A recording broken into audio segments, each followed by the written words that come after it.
जलसंपदा विभाग, मृद व जलसंधारण विभाग यांच्या अखत्यारीतील असलेले जलस्रोत, गावतळी, शेततळी, शेतविहिरी, पाझर तलाव, गावनाले, महसुली नाले, बंधारे, माजी मालगुजारी तलाव, मामा तलाव, लघुसिंचन तलाव किंवा स्वतःच्या शेतामधून गाळ, माती, मुरुम, शेतकऱ्यांच्या शेतरस्त्याची दुरुस्ती, पावसाळ्यात पडणारे खड्डे किंवा पावसामुळे झालेला चिखल दूर करणे, विहीर, शेतघरे, जनावरांचा गोठा यासाठी म्हणजे शेतकऱ्याचा सर्वच उपयोगाकरता जे गौण खनिज त्यांना उपलब्ध करून पाहिजे आहे याकरता स्वामित्व धन रॉयल्टी आज माफ करण्यात आलेली आहे।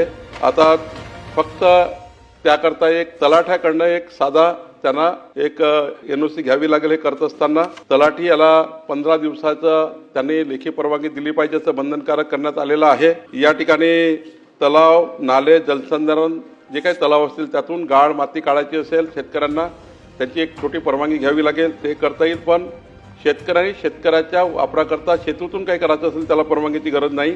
वापर फक्त क्षेत्राच्या रस्त्याची दुरुस्ती, पावसाळ्यात पडणारे खड्डे, पावसाळ्यात झालेला चिखल, विहीर, शेतघर, जनावरांचा गोठा या कामाचा असणार आहे।